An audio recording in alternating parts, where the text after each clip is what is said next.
Okay, so I think this is vlogging now. This is on the 21st of July. It's just afternoon. So first I'd like to thank AuroraSleepironics for a couple things. Man, AuroraSleepironics is an incredibly great company. I believe they're even called AuroraSleepironics. They are, man, they do create some good stuff. This is one of their older pulse oximetry units. Their more recent one is actually currently my camera stand, so shout out to AuroraSleepironics for the cool camera stand. You too can get your own. They're about $999, and they record oxygen levels overnight, which is like a big part of what we do here. So I guess I'm going to start my vlog off like that. That's kind of fun. Yeah, so these pulse oximeters,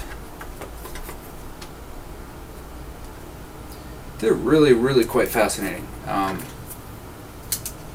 They have just a little clip here that normally goes right over your finger, and we always tape it on. We tell you to make a fist and then tape it to like the back of your hand there. That way it's continuing, it's creating some potential points of failure that are taped on as well.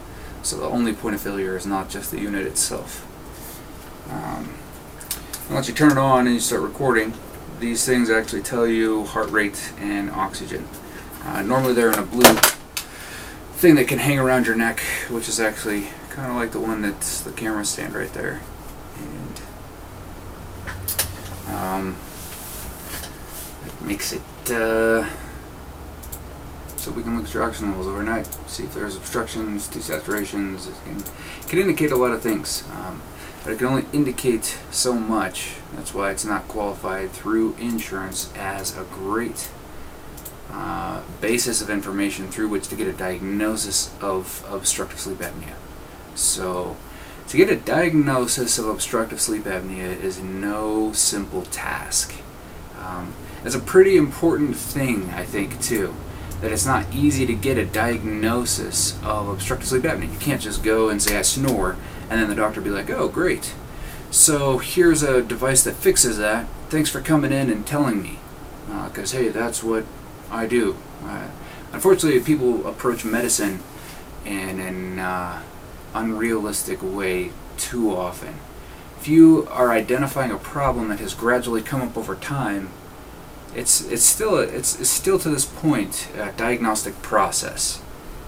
Just because, first of all, there is a massive health gamut ramification level involved.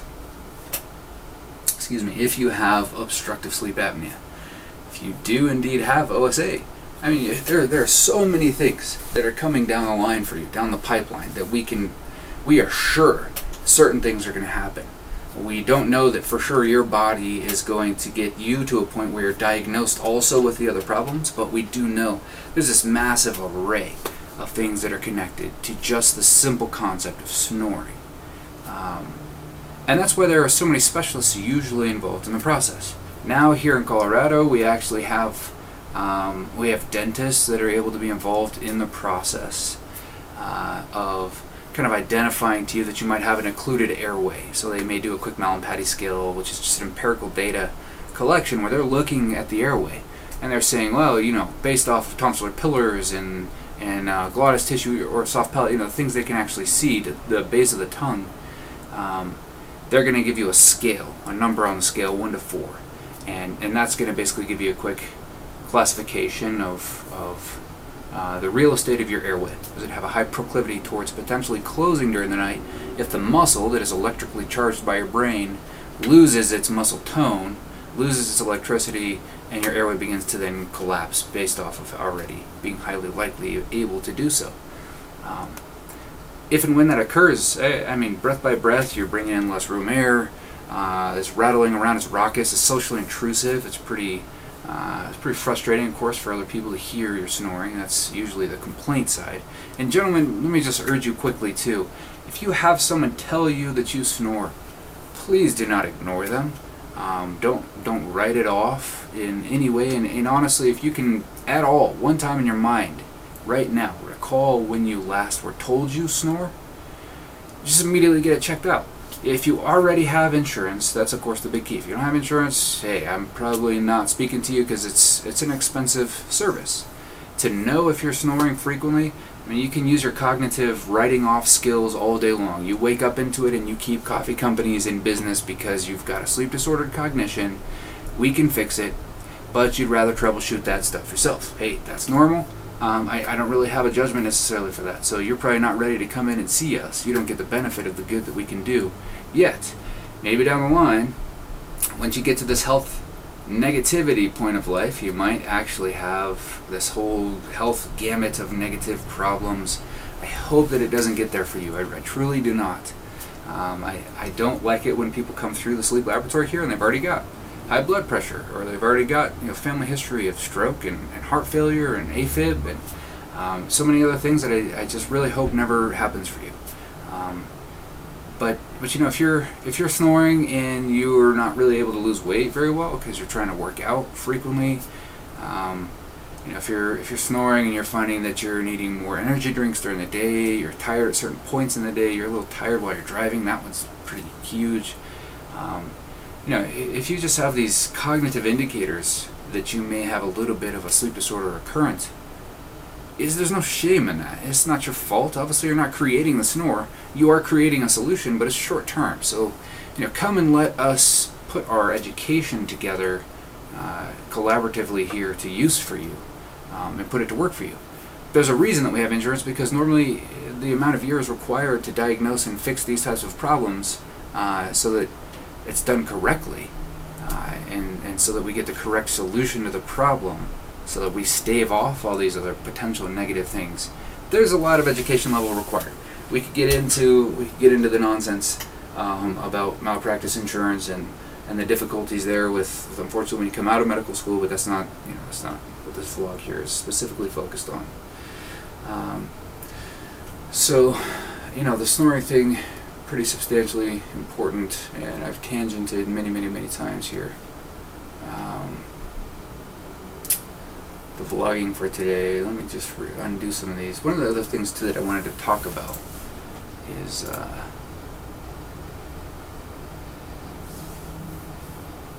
it's pretty difficult. I lost a singer today to suicide, a lead singer of a band called Linkin Park.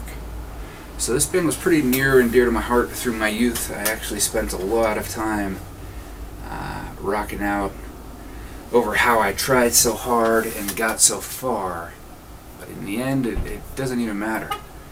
It's like, even looking at that, looking at some of the lyrics of the songs, it's kind of apathetic. I would kind of assume maybe there's a sleep disorder that's tied in there as well. I don't want to make light of this because it is it's a big impact on me as well. But sleep disorders also increase the likelihood of suicidal ideation. So that one was recently in Sleep 2016. That was pretty resoundingly clear that there is a significant increase in suicidal ideation when you've got the cognitive decline experience from having a sleep disorder. It's a rampant, significant problem that I think has just been under the radar for far too long, and now that sleep disorders is kind of getting some more attention, which is great. Hey, that's neat. But now is the greatest time I think forever of needing this qualitative level of input and qualified input, so that it's not just people running around and blowing dollars on concepts that are not actually going to be treating a problem, such as these things that are like oral guards that I see for sale on TV all the time.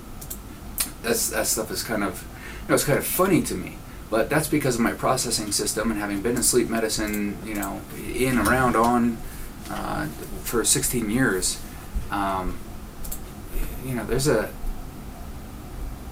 There's a huge amount of information that, as I take it in, is all tied to sleep. Of course, behind all that, it ties to, religious important things for me as well. Yeah, that's right.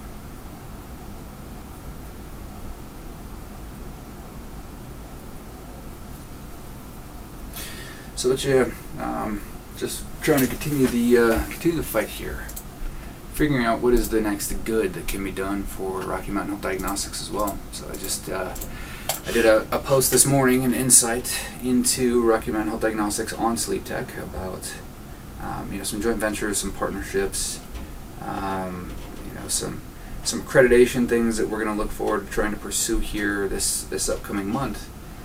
And it's all stuff that I want to be able to move quickly on. It's stuff that I want to be able to implement. But there's just always the battle of business for me for the last 6.5 years has been that as soon as I get traction on one thing, the other 4 things I wasn't able to pay attention to while doing the one thing have now gone out of whack. And then 1 to 4, it may not be quite that extensive a process, but that's what it feels like. So still working on changing that. So I'm really excited for the future. I think things are going to go quite well, and I'm excited about these possibilities that are coming up for Rocky Mountain Health Diagnostics. Stay tuned to kind of see how this vlog progresses and where I don't even know where I'm going to post this stuff yet. I don't know even with my camera angle fully what to do. So anyway, I may do a mask highlight each time, just because that would be fun, and I've got a bunch of this stuff around me all the time.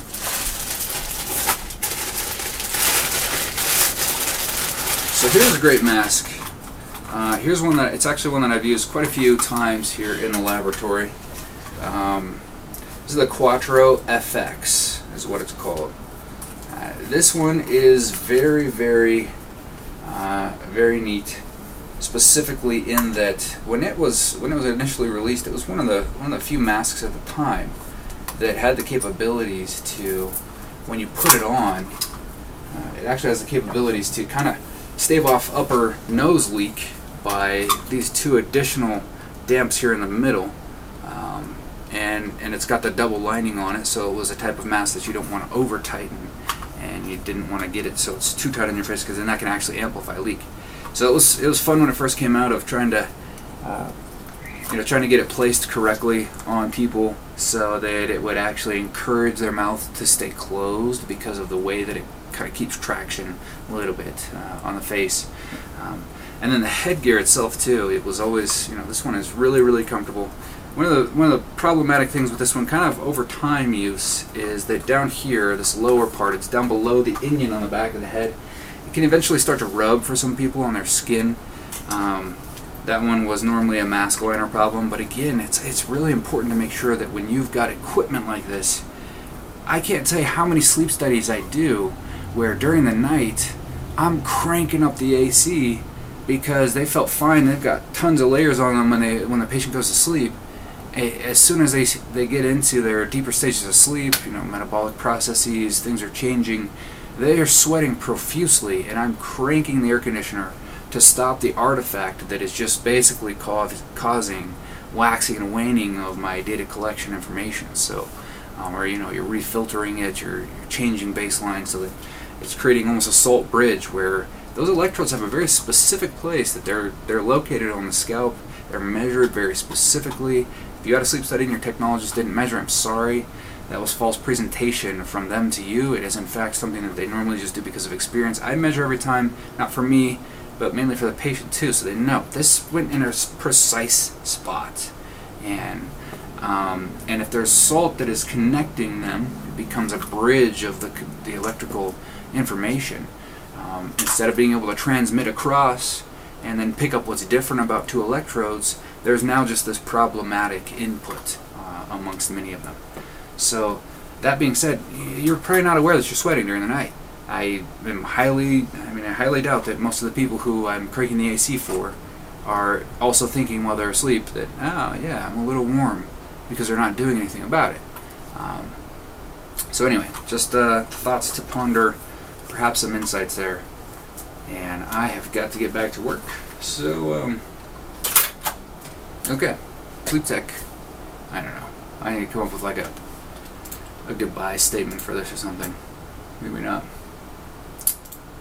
It's not really about that, huh? It's not about me. Alright. Fades into the mist.